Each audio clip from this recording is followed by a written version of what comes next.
we're gonna listen to this Lil Bill video. For those unfamiliar with Lil Bill, um, I'm a fan of his work. He does a lot of really substantive deep dives into like black shit that I like. He's got this video on Hoteps that's amazing. He sort of outlines the development of that entire idea from sort of the real world religious teachings and sort of cross cultural influences that created it. It's one of the greatest videos I've seen in a long time. I was part of his video where he was positing artists who might actually have a chance at being able to take on Kendrick Lamar in a rap battle. I had a lot of fun being part of that, and I thought that was a great video as well. So he just put this video out yesterday or 2 days ago called "The Real Problem with Today's Hip Hop," and this is the sort of thing that that I like to engage with. Here we go. The real problem with today's hip hop. Lil Bill. Let's go. Weeks ago, my arch nemesis, the Grand. Oh, wait a minute. Is this no longer available? Has this been taken down? Is this how we find out that it's been taken down? Oh, hip hop has a problem now. It's been reposted. Okay, so about a few weeks ago, my arch nemesis, the Grand Imperial Wizard of Pan-Africanism himself, FD Sig, had why he got FD looking like that? Why he got FD with the Hotep shit on? That's funny. Okay, so about a few weeks ago, my arch nemesis, the Grand Imperial Wizard of Pan-Africanism himself, FD That's hilarious. Sig, had a few things to say about the state of hip-hop culture today, specifically the fact that the most acclaimed projects of the... So this video sounds like it's going to be an answer to the FD Signifier video that we reacted to a couple of weeks ago. Past calendar year, specifically Let God Sort 'Em Out, are all being made by niggas old enough to star in Medicaid Part D commercials, and how that's low-key kind of a problem. If you want FD's full thoughts on that, I suggest y'all go watch the full video. And if you want the longer, more macro version of the main point that he was trying to make with that video, You'll Never Be Black Enough basically gets to the same bottom line that he did. But that's neither here nor there. Not long after that video dropped, another one of the OGs, Open Mike Eagle, reacted. Oh, wait, I didn't expect that at all. Look at me reacting to a reaction that I'm in. That's a lot of fucking layers. I'm making I thought I pressed the wrong button for a second there. A lot of really good criticisms of FD's video, which again was good in itself. And I basically made a lot of weak points a few months ago. So yeah, don't go around trying to start nothing. The one part that stuck out to me, however, is a point that Mike kind of glossed over. And that's that I think that we're all kind of underselling the impact of the ladies in this discussion, even if inadvertently. I certainly undersell the impact of the ladies, and it's because I'm so far away from that realm of influence that I often don't understand what's happening on that side. And I'm assuming he means he's showing the mainstream ladies. Like, you know, I'm much more in tune with, of course, the women near to my niche, so the Cyrocs and the Samuses, the people that are operating nearer to me. But on the mainstream level, I am so far away from it that I can't really even begin to scratch the surface of it a lot of the times. Like, I can tell who's popping, you know, but a lot of times I hear more about those artists than I actually engage with their work or understand them very specifically. Like, as much as Kendrick has dominated hip-hop discourse over the past like 18-ish months, Doechii has been right behind him. Now Doechii I'm very familiar with too, and of course she's obviously in the stratosphere right now, but I feel like her approach appeals to me a lot more generally, except for this anxiety song. Her approach is much more in alignment with the type of hip-hop I'm into, so I'm much more in tune with her wave than I am the mainstream ladies, or the more traditional mainstream ladies. Since Alligator Bites, if y'all haven't been paying attention to internet hip-hop discourse lately, I distinctly remember the way Black Twitter basically stopped when Cobra and Hiss dropped, not to mention the way Mamushi set the cosplay community ablaze. Sexy Red's 15 minutes might already be up, but let's not act like I don't Like Sexy Red to me felt like it came out of nowhere. But again, that's what happens when I'm not necessarily watching that corner of hip hop to see what's bubbling. The girl didn't have Bobby Jones clutching his pearls at the BET Awards while having middle school kids singing about brown booty holes or whatever. God, I blame her on y'all. I ain't had nothing to do with that. And as far as the high concept stuff, I mean, Sundial and Lotus are right there, dog. Like, did we just forget about those albums that quickly? That's how it works. That's how what works. Amnesia dust. You throw a pinch, the kid forgets everything that happened for the last few seconds. That's how it works. That's how what works. Amnesia dust. Oh wow. Y'all seeing a theme here, right? I don't know what movie that is, but that was a cool little scene. Like I said, Defeat. I agree with his overall point, but I personally feel like hip hop isn't dying so much as it's just becoming a lot more feminine. And it's hard for us as... See, okay, now I'm already ready to critique even this critique, right? Because I thought about it a lot more even after we reacted to FD's video. I think my main problem with most of these perspectives is that they continue to talk about hip hop like it's one thing. So he's about to say hip hop is becoming more feminine. I don't know if that's true across the board. I feel like everything is segmenting, everything is splintering, and we have to stop talking about hip hop like it's a monolith now. Like, I think if you're saying mainstream commercial hip hop is becoming more feminine, that sounds like a more accurate perspective. But hip hop as a whole is doing all types of shit and going in all types of different directions. So I just wish we could have these discussions with more specificity rather than trying to be prescriptive about what's happening with the genre as a whole. Cishet males to recognize that, because we are cishet males. Like, for as much as we look at the 90s with rose-tinted glasses, let's not act like Illmatic was doing the same type of numbers as like Country Grammar or No Way Out, which can be argued made bigger cultural impacts in their time than the hip-hop nerd holy grails that are Illmatic, and for that matter 36 Chambers, and even stuff like Reasonable Doubt and The Blueprint. Matter of fact, remember a time when 50 versus Ye was a legit debate, and depending on where you were from or who you hung with, you got laughed out of the barber chair for even suggesting the latter could top the former? Now, and this is such an interesting moment to focus in on, because this is when there was a little bit more of a monoculture, and this is one of those moments when I believe it started to splinter.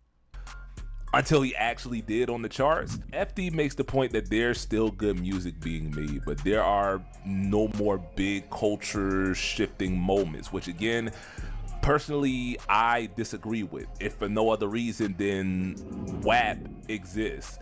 The song about female reproductive organs that was so big that CNN articles were written about it. Ben Shapiro made whole reaction videos to it. I do a Kegel while it's inside. Spit in my mouth, look in my eyes. And when the Kids Bop version dropped, we all halfway believed that it was real just because that song was so big. The only song as big as WAP since then, in my opinion, has been Not Like Us. And the only reason was because of the context around that track. Meg and Cardi did all of that without a beef to boost their reach. Pretty much from the time that I started listening to music that wasn't on my mom's house cleaning playlist or during choir rehearsal, I've heard some version of Hip Hop Is Dead being uttered by the old heads. Matter of fact, the GOAT MC himself, who is so much so because he managed to make beats like Ether and Mr. Knock Boots classics off the back of his wordsmithing alone, made a whole album about this almost 20 years ago, before himself going on one of the greatest renaissance runs we've seen in the genre. Oh, how the turntables. Yeah, I know, dog.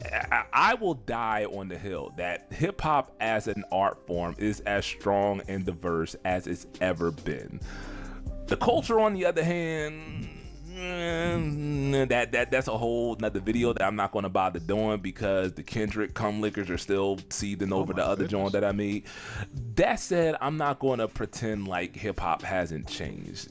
That's what evolution is, aside from a mystery, obviously. The real ones got that reference. Specifically, hip hop has gotten a lot more female friendly over the last like decade and a half ish, to the point that arguably its biggest star today and most promising next up are both women, dark-skinned women at that. But here we are weeping and gnashing teeth and twiddling our thumbs over who's going to fill the void that the big three leaves when one or all of them calls it a career or just moves on to newer frontiers, like Kendrick looks like he's lining himself to do. That's kind of what I want to get at with this video here. For the last, since I've been to YouTube and made it a second job, honestly, I've seen any number of videos searching for hip hop's most worthy next up when Meg has been twerking her way up the charts and into the consciousness of white housewives the world over for the last half decade or so. I promise you, there weren't nearly this many Beckys throwing booty when I was in college. They were too busy throwing coke parties back then. I really shouldn't have to keep saying this, but I am an OG Drake hater, like a so far gone hater. Y'all remember those Facebook think pieces from way back when that we used to do before Twitter cooked our collective ability to write an essay that wasn't in 12 240 character part increments? Yeah, I wrote one of them about Drake, saying that we absolutely could not let this man become the face of the culture because he was Canadian. Well, I got it half right. You got to give me credit for that. I was a teenager, man. Give me a break. I think, and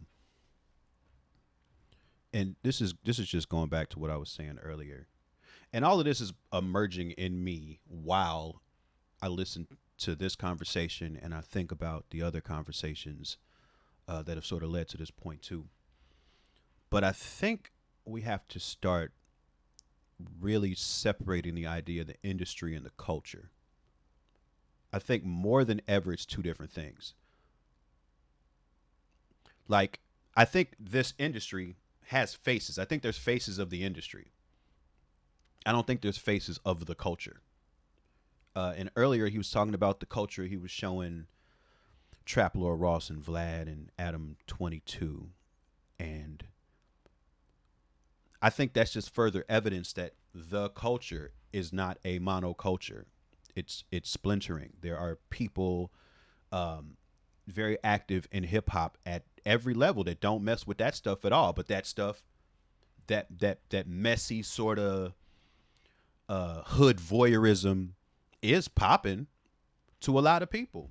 And there is overlap from that in the, to the Drake and Kendrick and J. Cole of it all. There is some overlap. Some of the same people who enjoy that also enjoy a lot of rap music. I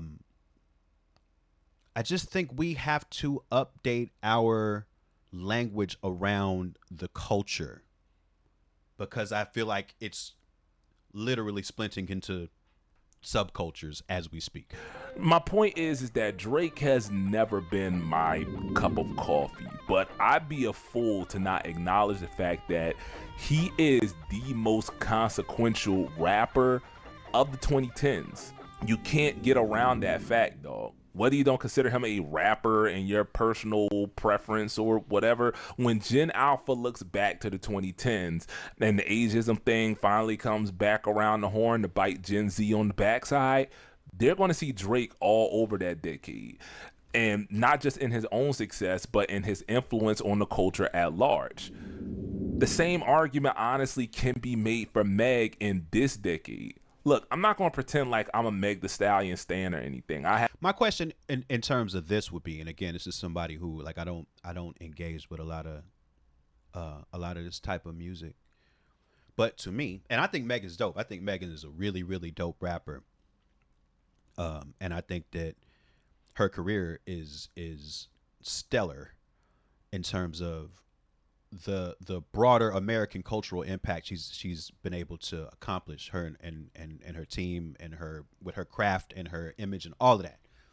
But to me, her archetype is more like image wise an updated Nicki Minaj. like a Nicki Minaj that's like a little more accessible.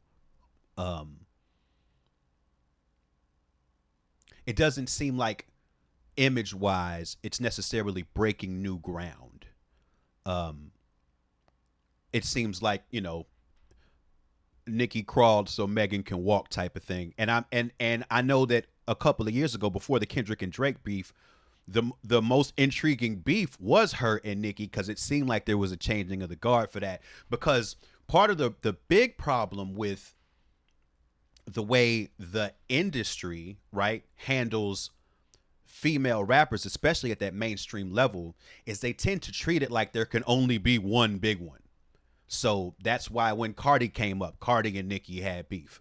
And then with the emergence of Megan, it's the same thing. It's like the industry put somebody like Nicki in a position where she feels like she has to claw on to this throne, because it doesn't feel like on that side of the industry, specifically with women, it's not positioned in a way that there can be shared space between these giant artists. Like, they don't call it a big three when it comes to women.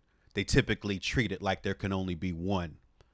And that seems to sow a lot of discord between them. Have like the barest familiarity with her music, and most of that has come after I heard it on a commercial, on a cable network, or back in the latest TikTok trend or something. Just like Drake. For as much fake outrage as was had over the She-Hulk cameo,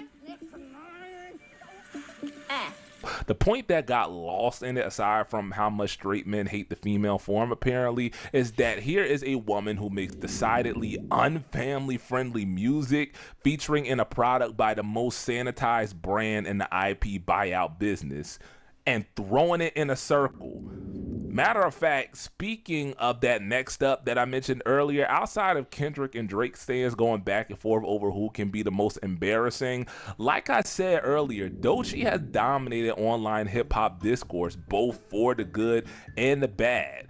The point is, her name alone is enough to get folk talking these days, enough that her star has spilled over into mainstream exposure. And she's not the only one. I've seen, or at least heard, the likes of... I'm a little worried about the discourse around Doechii, honestly. My concern being that the discourse is starting to become so big as to get in the way of people engaging with her art to some degree. So it's like, it's good that her name is a lightning rod like that, but I hate that the narrative around her is becoming purely divisive, because I think that's gonna it's gonna make it challenging for everybody on the other side of the divide to engage with her work. And I think her work is really dope. I wish that her work would be the narrative instead of the discourse. Otto, Saweetie, Doja Cat, Glorilla, Sexy Red, even Ice Spice, for as mid as her music was, did leave a big enough footprint during her 15 minutes that at the minimum she'll be remembered as a meme. This isn't even to discount, you know, Meg, Nicki, and Cardi, obviously. All of these folk have featured everywhere from Planet Fitness commercials to WWE rings and anything and everything in between. Now, I will argue that every one of those artists, even if not intentionally, have benefited in varying degrees from appealing to the male gaze. But the fact is, hip-hop's next Drake has been here since Big Ol' Freak. But we didn't see it because we were too busy begging Travis to actually be a rapper. And the industry tried to do that with Jack Harlow when he had more brand deals than bop-worthy bangers, which, I mean, he still kind of does, but whatever, y'all get my point. It's not enough for us to just acknowledge that Meg has made a lane for herself, is what I'm saying, but that she is a bona fide hip-hop superstar whose pull rivals any one of the so-called big three. But a lot of us won't admit that because hip-hop's audience is and will probably remain mostly straight males of a certain age range, and those folk are just not going to resonate with a song about the wetness of a coochie that they could never dream of getting themselves, or any for that matter. And again, that's okay, but what's not okay is ignoring the fact that that song about having a box so good it absolves you of all household chores was probably the biggest song of that year, to the point that had it been entered for the Grammys, it probably would have swept. Again, we're talking about a song that's about the female body's ability to create natural lubricant, being as big as it was. Like I said a while ago, Kendrick got the Super Bowl show because he was the most buzzworthy artist of that moment. And that wouldn't have happened without the beef with Drake. But the beef notwithstanding, I don't know, dog. All things being equal, I'm not convinced Meg wouldn't at least match his drawing power, if not outdraw him, to be honest. Again, this is before the beef, before y'all go typing away in the chat now. Kendrick's monthly listeners before that beef, when Mr. Morale dropped, peaked at like 48 million before he experienced a 10-ish million listener dip, which I mean is to be expected, you know, post album rollout and all of that. This is before his monthly listeners steadily began to climb back up to 50 million right when Like That dropped. Again, as late as January of last year, Kendrick was around 40 million monthly listeners.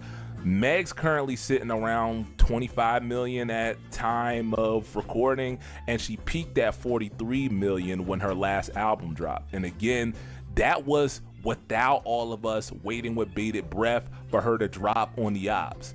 And she's still only like the 5th or 6th most streamed female rapper at time of writing, after Nicki, Doja Cat, Doechii, Glorilla, and Sexy Red, in that order. And that last one I blame on y'all. I ain't got nothing to do with that. Speaking of Doechii again, Homegirl peaked at 60 million monthly listeners 2 months ago. So yeah, surpassing Kendrick on his best pre-beef day by a good 10 mil per month. And I'll give Nicki her flowers, and I'll acknowledge Doja's drawing power, but the two of them have way too many public L's to Ewan, who was aiming to answer your question, the monthly listeners is the last 30 days. Be flag bearers at this point, in my opinion. And not one of Doechii, Glorilla, or Sexy have proven that they have the staying power just yet to be that, you know, flag bearer worthy superstar. So because you young folk love to play the numbers game, based on the combo of her numbers and her staying power and her lack of public L's, Meg Thee Stallion is setting herself up to be the most consequential rapper of this. I also, I'm curious if he's going to bring up the stuff with her and Tory Lanez, because much like what I'm concerned with happening with Doechii, the discourse around that whole thing, and you know, the manosphere angle into all of that, I think is also becoming very divisive. And if anything, I think that Meg could even be a lot bigger if it weren't for that discourse, which is unfortunately around her being shot and dudes being mad at her about it for some reason. It's current decade. And the fact that there's a bunch of y'all probably typing furiously away about how much of a simp I am for that take proves not only that you have no women in your life aside from those to whom you're related, but that you're kind of low-key the problem with hip-hop. But it ain't just you, dog. It's me too, to be real. Like I said, I have been ignoring what was right in front of my face for the longest time because low-key, I never took the girly rappers seriously until a few years ago. And even then, it was only insofar as acknowledging the lane that they had carved out for themselves, but not anywhere near they being torchbearers. I said this of Drake multiple times, but the reason why niggas like me push back against him so hard is because even if we didn't take his artistry seriously, we took his presence seriously. We saw him as a threat to what we consider to be real hip-hop, but we don't really do that for Meg or Doechii or Doja Cat or even Nicki Minaj in her prime, who would probably double up your fave in drawing power on a bad day. Ever since Drake went full steam into woman hating, that die-hard core of black women who buffered him have for the most part migrated elsewhere, many of them to folk who remind them of themselves, i.e. black women. Like, let's not act like one of the main reasons LL was the flag bearer for most of the 80s wasn't the ladies. It's always been that way. It's why most of your favorite rappers, from Pac to Big Papa, from Jay to Ye, and even now Kendrick, have a little something for the fair sex in their catalog.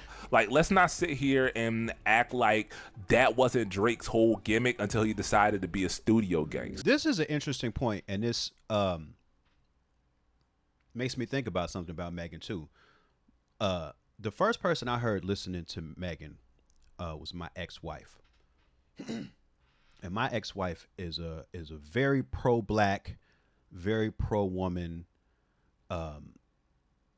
professional educator, and I heard her playing Megan. This is around Megan's like mixtape era. I think it's before she got signed to Roc Nation, or it might have been right after that. But like, I was a little surprised because like my ex-wife listened to a lot of like Jodeci. Like her jam was like 90s R&B. So I remember being surprised that she was gravitating to this music that was so expressive and free, like sexually. Like it felt new. It felt new. And of course she was spitting too, but I think what I was seeing then was like, oh, this image, the conversations that this artist is having, and this is resonating with her. Like, and it just reminds me of his point, and I think it's a good point that, like, people are flocking to some of these artists because they do see themselves in them in a way that, the way that they haven't for generations, honestly, within rap music. A lot of times black women have had to engage with rap music in a way that's sort of like self-ignoring. Like they've had to shut off their idea of trying to find a sense of themselves in the music, because most of the time it was black women getting dissed in it. So it was so refreshing, or it has been so refreshing, to have these new artists pop up, because suddenly, like, there is a level of relatability and accessibility for people who have been very important consumers of rap music for the entire time it's been around, but haven't always had that seat at the table like that. So I do think that's a great point. Matter of fact, Wayne actively pushed Drake toward that lane because he'd been around long enough to know that it works. Is this not the argument that Drake stands have made against any other contender for the last decade plus? I've never heard a baddie say put on some Cole or Kendrick. So why is it then when a woman takes over Drake's lane, or at least is pushing to do so, now we're tripping over ourselves to give that crown to Kendrick just because he's got one song with a Luther Vandross sample? It's because he's a man. Duh. It's as simple as. And it's high time we started acknowledging that. Originally, this script was going to tackle the whole Hollywood is dying thing you see every time an MCU product flops. Specifically, I wanted to talk about the whole there are no more movie stars thing, which really is just saying that the same folk that were on the marquee in the 2000s, the 90s, even the 80s in some cases, and are now AARP age, are still on the marquee now because nobody is really taking the mantle from them, which was kind of weird to me, because immediately I thought of, Idris Elba, Mahershala Ali, and Michael B. Jordan, not to mention Chad Boseman before his untimely passing, Daniel Kaluuya, who's become something of an unsung hero in Black Hollywood, or even Jonathan Majors before his whole 50s man gimmick became more than a gimmick, if you kind of catch my drift. And then there's a bunch of potential next ups like Lakeith Stanfield, Trevante Rose, Aldous Hodge, John Boyega, even Winston Duke. But then I realized those are all black men, dark-skinned black men at that. Well, I guess Michael B is not really dark skinned, but y'all he ain't passing for Shamar Moore no time soon. It was my point. Y'all get what I'm trying to say. And then I thought a little deeper about this. I thought about films like The Immortals, like Black Widow, Madam Web, the Wonder Woman movies, the Marvels, even Thunderbolts, that all have a female lead that isn't catered explicitly to the male gaze. I'm not gonna hold y'all like the literal physical Hollywood isn't declining faster than a drill rapper past the age of 20, or or that the box office isn't losing more money than the Cowboys do playoff games and franchise-worthy talent. Go Birds. Or even that movies tend to market themselves based more around the studio that made them or their IP than the name on the marquee these days. But again, the movie industry isn't dying so much as it's changing. And along with things like streaming, competition from other mediums like games and TV, or the fact that Hollywood makes a bunch of Coyote v. Acme's explicitly for the sake of a tax write-off and then blame the loss on folk pirating the newest Final Fantasy or something, the movie industry isn't dying so much as it's changing. And a big part of that change is the so-called A-list is as diverse as it's ever been, if you're really paying attention. Now, understand something. Hollywood still is and probably will always be dominated by straight white men, but the share of them that represent the headliners has shrank. And just like the Trump humpers that compose their audiences, channels like Critical Drinker and Neurotic or whatever have capitalized on that and have vocalized the loudest and most toxic to trigger white movie watchers. But that's just it. Folk like that are low-hanging fruit, and most people with a personal compass can clock their BS from a mile away. Matter of fact, a lot of us use their garbage as an excuse to ignore our own. Bringing this back to hip-hop, we do the same thing with people like Boozy and academics and Tory Lanez and whoever else falls in that sphere. As long as I'm not that over there, then I'm good. But by telling ourselves that lie, we enable the environment for folk like that to then carve out a niche, because we're not checking them loudly enough before things get too far. And that's because there is a small part of us that at least empathizes with what they identify as, i.e. cishet men. I'm not saying that we empathize with their actions or even their rhetoric, but we empathize with being a straight man whose identity is being challenged, if not straight up attacked. Y'all ever... See, I always... I don't know why it is I don't feel that way. And I guess I feel like it's important to say I don't feel that way. I don't think every cishet man feels that way. I don't feel like my value or my identity is being challenged by other people's values and identities. Or when I, especially when I feel like most of the things that people are advocating for is just like restorative justice for all of the things that, traditionally cishet men have been on the taking end of from other people. And I guess, I don't know. I just feel like it's important to say I don't feel attacked. Granted, he does, and I respect that too, and respect his honesty for saying it. But I don't feel like that's universal, I guess is what I'm trying to say. I don't feel that way at all. Wonder why barbs are so fanatical about their fave to the point that they'll cape for Nikki's crap no matter how foul it is, even if that crap is caping for her sex offender husband. And yeah, y'all can come see me if you got a problem. It's because she gave them a voice in a genre that historically has relegated women to sideshows at best, and more often. And I do recognize a lot of people do feel that way. So I'm not trying to say that he's not correct in pointing out that plenty of people do.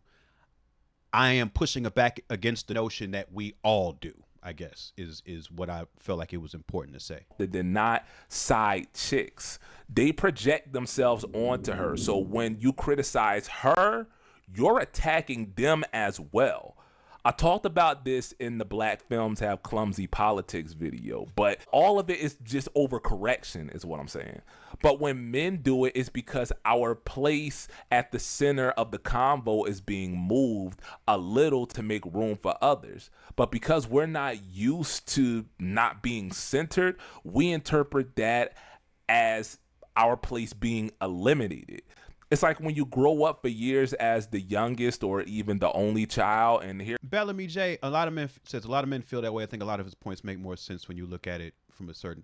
Yeah, I feel like that audience's viewpoint is discussed ad nauseum, and that's why I think it's important to explore other other audiences, because I feel like we all get that. So I don't know, like that. It's almost tired to me, I guess. Here comes this screaming bundle of boo-boo, bogarting the bedtime stories and Christmas presents away from you. I know how much y'all hate this word, but that's your privilege showing. That's real. And a lot of us aren't willing to acknowledge that, let alone change it. The truth is that a lot of us only speak up when things go sideways. And even then, it's just so that we can let the women around us know that we're not like those other Negroes over there. But if you really weren't like those other Negroes, and I'll include myself in that list, then we would have checked them well before things went as far as they did. The reality is there comes a point when there's no more convincing certain Negroes. They just can't be. They refuse to be. And it's at that point when they must be governed, when they must be put in line and kept in line. But too few of us are willing to do that. And the reason we're afraid to govern them is because we know even if subconsciously it means we have to govern ourselves as well. It means checking our own privilege and dealing with our own garbage. I know I'm meandering here, but just bear with me for a few more minutes, man. I remember when Sticks and Stones came out and Dave made the point about Me Too failing because women didn't think enough about the men folks' feelings, all the precious little snowflakes that we are. And despite the small, like trivial sized kernel of truth in Dave's statement, I still felt ick over it because one, of how disingenuous it was to bring up that truth without explaining why it exists in the first place. That's very real. Namely because of misogyny and just not taking women for their word when they say something. And two, because like I've said in the past, every woman I've ever been close to has a Me Too story. 100%. And the only reason more straight men don't know this is because of dickheads like Dave who insist on centering themselves in conversations that do not affect us directly. But then there was the closer. And I'm not gonna lie, Dave, he got me with that one. He got me with his point about the way that the media prioritizes white queer interests over black folks in general. And I took the bait. And the reason why I took the bait is because that small kernel of truth in his statement, it gave me a reason to ignore the voice in the back of my head telling me to ignore my own transphobic BS. And that's where a lot of us are in the way that we talk about women in hip hop. We don't respect them enough to acknowledge their pull, and we don't care enough about that to confront that ugly truth about ourselves. I think I can say that to some degree that's true for me, but I think the other side of that, when I investigated personally, is really about the style of music that's being made and whether or not it appeals to me, because that's why, like, I can respect the shit out of a Doechii, and I respect all of these people as human beings and artists.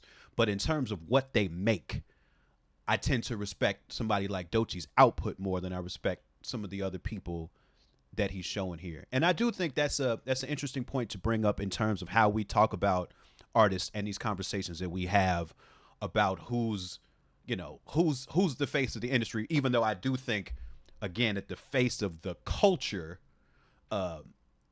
is a whole different conversation. And folk like academics and Tory just represent the most extreme versions of that truth. And the sooner we accept that about ourselves, the sooner we can address it and we can exercise the worst parts of us out of the culture. But just as important, we need to create an environment in which folk can admit that, not just to themselves, but admit it out loud. Like I said in the Trap Lord Ross video, acknowledging the worst parts of yourself doesn't make you an inherently bad person, but refusing to acknowledge your garbage does. And the reason you can't acknowledge it is because you haven't learned to decenter yourself. You haven't learned to empathize. And so an increasingly diverse Hollywood becomes, there's no more movie stars left.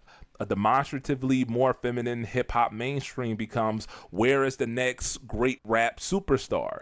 It says more about us than we'd like to admit, specifically that we lack the capacity to hand the reins to anyone who doesn't remind us of us for no reason than personal bias against them.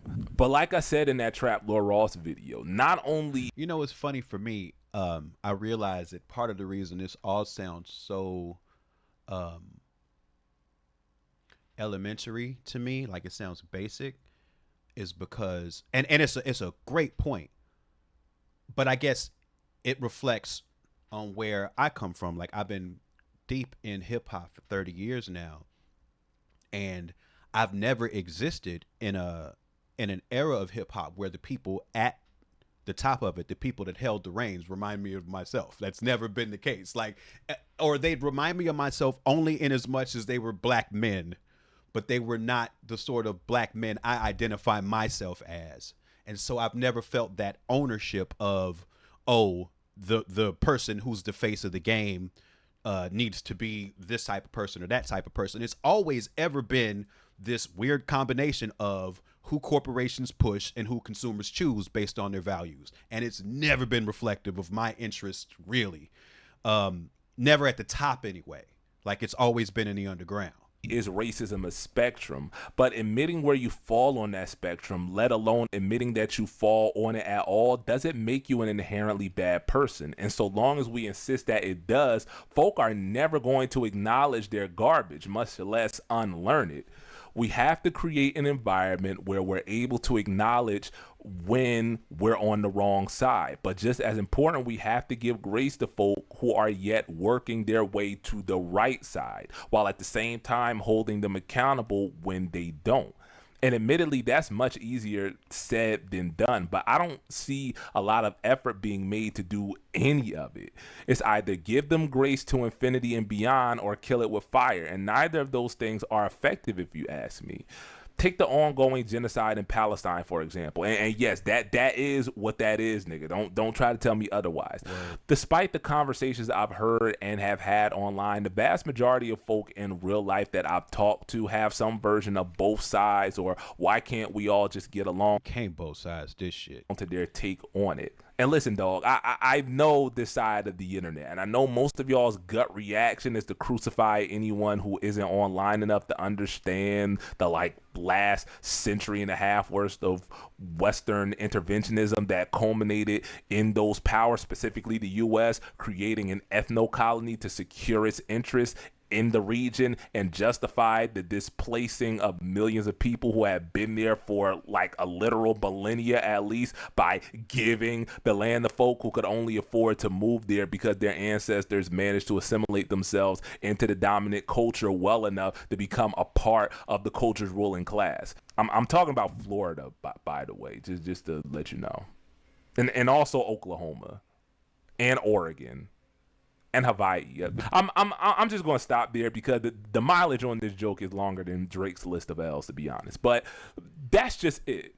Most folk with bills and jobs to pay those bills, whose job isn't to know this stuff, to either teach it or gas y'all for feeling superior because you do know it, don't have the time. And let's be real about this, y'all.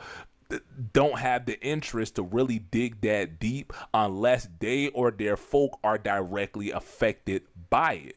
So then it falls on folk like me to let them know as gently as possible that your both sidesism in this case is the equivalent to compromising with Klansmen, which low-key some of the denser folk lurking around this channel actually advocate for. And in that case, y'all can go gobble a broken glass dildo. I've tried to take a similar approach. Doobie, KO, that's a great question. How would the masculine, feminine rap communities respond to let God sort them out if Doechii had put it out? And I think, I think that's where the juice is in a lot of this, is what's the reaction? How are things treated depending on who made it? But I think that goes even beyond gender. I think that even goes from artist to artist. How would that be received if Jid put it out or if Billy Woods put it out? But I see your point, and I think all of that shit is super interesting to think about. With FBA and ADOS adherence, we got to talk about it, y'all. Saying that as an American-born black man who has first-hand experience with the types of foreign-born model minority blacks that made y'all adopt that ideology, I get where y'all are coming from, but ADOS ain't it, dog. It just ain't. It ain't, man. Again, it's just black conservatism with more steps. And a lot of y'all, at the least, are willing to hear me out on that. even if some of y'all are still not getting it. Like, how many times I gotta remind y'all that Tariq Nasheed was a failed pickup artist before he ever thought about doing the knowledge? Like, is this your king, man? He has a pimp cup, for God's sake. A fake one at that. Let's go back to Tory Lane for a minute. For the folk who get the bulk of their news from social media bubbles, which is all of us, to keep it a buck, they're not going to look further than the headline, which is why I keep saying these rap blogs need to go where Tory's hairline went, and also mine.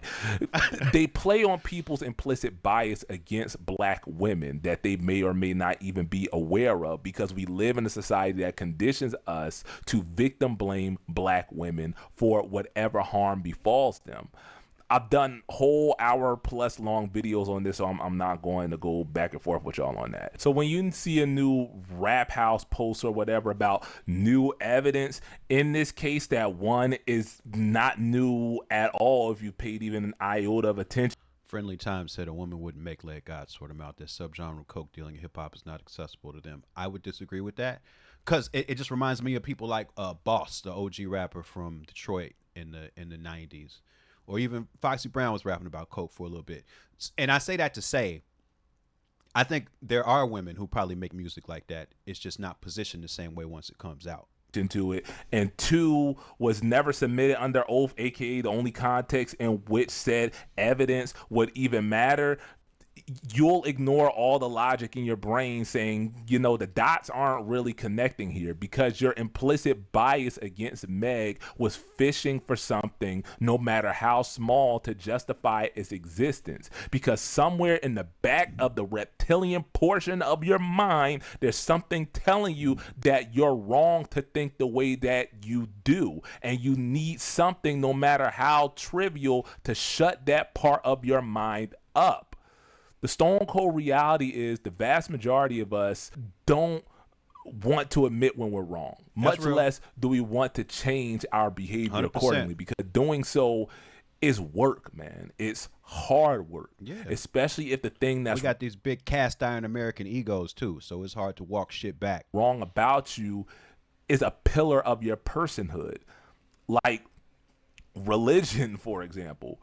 Despite the last decade-ish I've spent unlearning a lot of the bad theology I was taught, and still hear folk I respect preach and teach to this day, it's still a process. And shout out to Saul Williams with that cameo in Sinners. Uncomfortable and an arduous one that didn't happen from watching one YouTube video, but years of introspection along with interaction with folk I had heard all my life were on the wrong side of what I believed. There's a reason why they tell you not to intermingle with the infidels, because there's a better than good chance you'll find out that they're a lot closer to what you think you are than the folk who demonize them. But that's aside from my point, which is that a lot of y'all who think you're on the fence because of your critical thinking skills, you're there because you're a coward, to keep it a buck. And I'm saying this is someone who was there for the same reasons. Perhaps you're afraid of offending the wrong people, namely the people closest to you. Perhaps you're afraid of realizing you made the wrong choice too late to turn back. So you choose the devil you know and take your chances. Or perhaps more likely you're afraid of changing yourself, of changing your values, or relearning what it means to be you. And I get it, dog. This is the you that you've learned to be and are still learning as we speak. There's decades worth of lessons, losses, even different lives lived to become the you that you are today. And you don't want to just discard all of that because some SJW on the internet told you to do so. So instead of listening to that nagging voice in the back of your head, you fish for reasons to tell it to F off, or at best, you find a way to fault both sides, even if the fault on one side is demonstratively greater than the one on the other. But in doing so, you align yourself with the worst parts of yourself more than you'd like to admit. There's a saying that goes something like, what's the greater sin, to do the evil or to see the evil being done and to do nothing to stop it? A lot of the folk bemoaning the death of the movie star when it's clear to me that marquee names haven't gone anywhere. They're just a lot more diverse than they've ever been, are closer to the nerdrotics and the critical drinkers of the world than they'd like to admit or even realize, if you ask me. But in telling themselves, so long as I'm not that over there, they've shut that part of their psyche off, and thus that they don't have to battle with their implicit bias. But they're not without hope. They can still be brought over the bridge, but it ain't going to happen overnight, and it ain't going to happen by coddling them. That said, it also ain't going to happen by beating them over the head with their BS. So the question then becomes, do we really want to change the culture? Or do we just want to be on the right side of it? Because I'll be damned if some dry dicks deprive me of Megan's cosplaying. All right, interesting place to end at. COVID Habit, thanks for 11 months. I'm very happy that we watched that. Always happy for thoughtful entries into this discourse. And it gave me some stuff to chew on, even though it seems like the main point that he was trying to make is that a lot of the discourse that does happen around rap music is informed by people having a lack of empathy, and respect for people who don't look like them, or people who don't represent them. And specifically, that problem is it's about males not respecting females, or men not respecting women in the rap industry. Because again, that's where it gets all messed up for me. Because there are a lot of female rappers dominating the charts. This is true. When I take stock of the music that my son listens to, however, the underground, which his underground is more of an underground of the mainstream, that post Cardi, post Uzi underground, there's not a lot of women there. If you look at this last round of XXL freshmen, I think there were a couple of women in that. It's mostly men. I don't think that newer female artists are being supported through an underground the same way that a lot of males are. And I'm often shook by the disrespect of women in the music that young people are making. Like, because hip hop has been around so long now, one would hope that it would course correct at some point. But a lot of what's happening with these younger artists is that they've sort of just downloaded what they think the defaults of rap, like the perspective of rap is. Like when I was coming up, right, the default perspective of rappers was, I'm the best rapper. I'm better than you because of X, Y, and Z. I rap better than you, blah, blah, blah. That was the default. The default in a lot of the young underground heads I hear, and this is whether it's true or not, their default is about how many guns they hold, how they just got through getting domed up, they just got through getting top.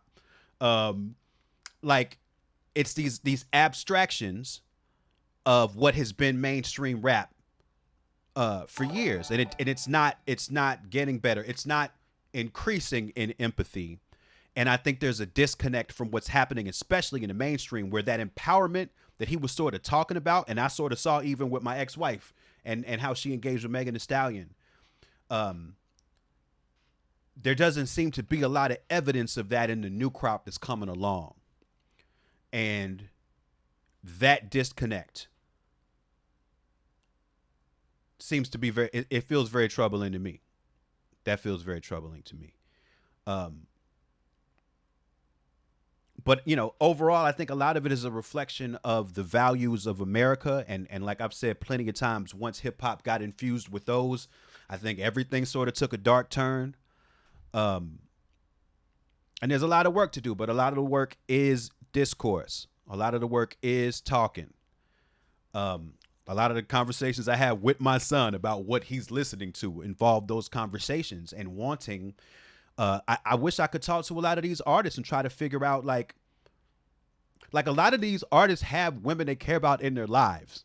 And I wonder, like, why is it so easy for them to separate the idea of what they're saying about a woman in a song from probably how they treat their real girl or their real sister or their real mom? Like, that sort of, that disconnect seems like we have a lot of work to do there.